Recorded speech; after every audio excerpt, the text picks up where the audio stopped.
ভৌতিক আলোচনা।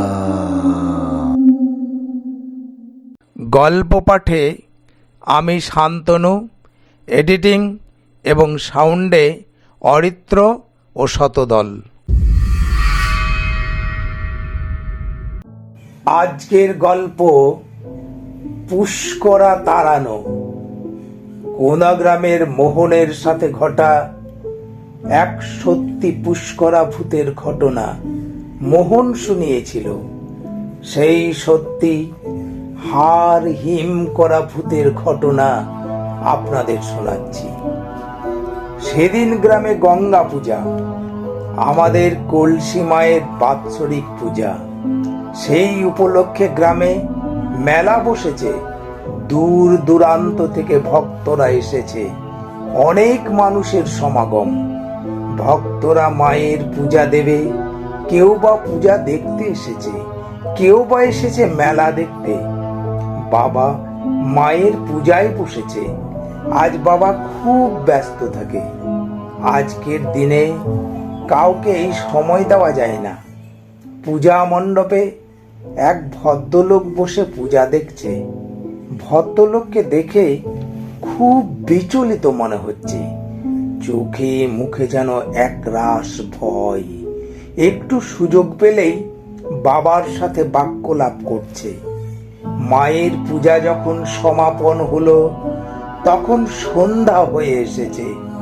সব ভক্তরা মায়ের প্রসাদ আশীর্বাদ নিয়ে বাড়ি ফিরতে আরম্ভ করলো।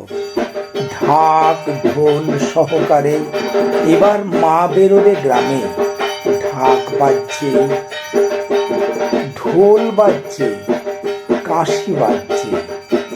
তখনও দেখছি সেই ভদ্রলোক বসে আছে। আমি বাবাকে জিজ্ঞেস করলাম, বাবা ওই ভদ্রলোক কোথাকার? তোমার সাথে কি আলোচনা করছিল? বাবা বলল, ওর এক ভাই অপমৃত্যুতে মারা গিয়ে পুষ্করা হয়েছে। প্রতিদিন বাড়িতে উৎপাত করে। রান্না করা খাবার খেতে দেয় না। কখনো ভাতের সাথে বালি মিশিয়ে দেয়, কখনো আবার ডাল সবজিতে লবণ মিশিয়ে দেয়। আবার রাত্রে মোটর সাইকেলে স্টার্ট করে রেখে দেয়। আবার ঘন ঘন মোটর সাইকেলের হর্ন বাজাতে থাকে। তাই আমি ভদ্রলোককে থাকতে বললাম। রাত্রে একটা ভালো দিন দেখে একটা ফর্দ বানিয়ে দেব। তারপর কাল সকালে ভদ্রলোক বাড়ি যাবে। রাত্রে খাওয়া দাওয়ার পর বাবাও আমি ওই ভদ্রলোকের সাথে সমস্ত রকম কথা বলে আগামী আষাঢ় মাসের অমাবস্যার দিন পুষ্করা ছাড়াবার দিন ঠিক করা হলো। বাবা বলল, সেদিন সকালবেলা আমি তোমার বাড়ি যাব। তোমার ওখানে খাওয়া দাওয়া সেরে একটু বিশ্রাম নেব। তারপর রাত 9টার সময় আমাকে তোমাদের গ্রামের ওই ময়ূরাক্ষী নদীর ধারে শ্মশান ঘাটে নামিয়ে দিয়ে আসবে। আমি একাই সমস্ত কাজ করব। আমি তাড়াতাড়ি বাবাকে বাধা দিয়ে বললাম, না বাবা, তোমাকে আমি একা যেতে দেব না, আমিও যাব। তখন আমি ক্লাস 9-এ পড়ি।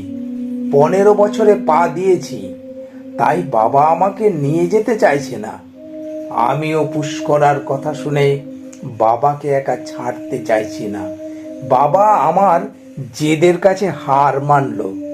অগত্যা আমাকে নিয়ে যেতে রাজি হলো। ভদ্রলোক নাম ধাম ঠিকানা দিয়ে পরদিন সকালবেলা বাড়ি ফিরে গেল। দেখতে দেখতে আষাঢ় মাসের অমাবস্যা চলে এলো। সেদিন বাবা আমি সকাল 6টার ট্রেন ধরে সিউড়ি চলে গেলাম। স্টেশনে ভদ্রলোক আমাদের জন্য অপেক্ষা করছিল। আমাদের নিয়ে একটা অটো ভাড়া করে বাড়ি নিয়ে গেল। আমাদের জন্য জল খাবারের লুচি ভাজছে। লুচি ভেজে একটা অ্যালুমিনিয়ামের হাঁড়িতে রাখছে। যেমনি সব লুচি ভাজা শেষ হয়েছে, তেমনি ভদ্রলোক চিৎকার করে বলছে, দেখুন দেখুন ঠাকুরমশাই, দেখুন দেখুন দেখুন দেখুন। আমরা সবাই অবাক হয়ে দেখলাম লুচির হাঁড়িটা ভাসতে ভাসতে চলে যাচ্ছে। আমি ভয়ে চোখ বন্ধ করে দিলাম। আবার কিছুক্ষণ পর ঠক করে একটা শব্দ হলো। দেখলাম লুচির হাঁড়িটা উঠোনে এসে পড়ল। এরপর আমাদেরকে কি আর খাবার দেবে? বাবা বলল আর কিছু দিতে হবে না, আমরা বাইরে খেয়ে এসেছি। কিন্তু ওরা মানলো না।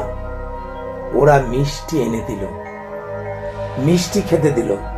আমরা মিষ্টিটা মুখে দিতে বুঝতে পারলাম মিষ্টিটাতে যেন বালি মিশিয়ে দিয়েছে। আমি ভাবছি দিনের বেলা আজ হয়তো ভাত জুটবে না। হলোও তাই। ভাতে বালি মেশানো, সবজিগুলো সব নুন পোড়া। এমনকি আমাদের জন্য মাছ নিয়েছিল, ভাজার পর আর মাছগুলোও পাওয়া যায়নি। এই সব দেখে বাবা ভদ্রলোককে ডেকে বললেন, শোনো বাপু, আমি যা দেখছি তাতে তোমাকে কম করে 10টি মোরগ, 5 কেজি মাগুর মাছ আর 10 কেজি করে 2 ভাঁড় মিষ্টি নিয়ে আসতে হবে। ভদ্রলোক বললেন, ঠাকুরমশাই, এনে রাখবো কোথায়? ও তো সঙ্গে সঙ্গে সব খেয়ে দেবে, সব নিয়ে চলে যাবে। বাবা বলল, ওসব চিন্তা তোমাকে করতে হবে না, আগে তুমি নিয়ে এসো। আধ ঘন্টার মধ্যে ভদ্রলোক সমস্ত জিনিস নিয়ে আসা মাত্র বাবা এক খাবল সাদা সর্ষে নিয়ে ওই জিনিসগুলোর চারিদিকে ছড়াতে লাগলো। ওম রক্ষ রক্ষ হুম ফট নমঃ, ওম রক্ষ রক্ষ হুম ফট নমঃ, ওম রক্ষ রক্ষ হুম ফট নমঃ, ওম আপসর্পন্তু তে ভূতা, যে ভূতা ভুবি সংস্থিতা, যে ভূতা বিঘ্নকর্তারস্তে নশ্যন্তু শিবাজ্ঞয়া, ওম সর্ববিঘ্নানুৎসারায় হুম ফট স্বাহা। এরপর আর ওই জিনিসগুলোতে প্রেতের দৃষ্টি পড়েনি। সন্ধ্যা 7টার সময় আমি আর বাবা একটা গরুর গাড়িতে চেপে ময়ূরাক্ষী নদীর শ্মশান ঘাটের দিকে যেতে লাগলাম। গরুর গাড়িতে 2 ঘন্টা সময় লাগবে ওই শ্মশান ঘাটে পৌঁছতে।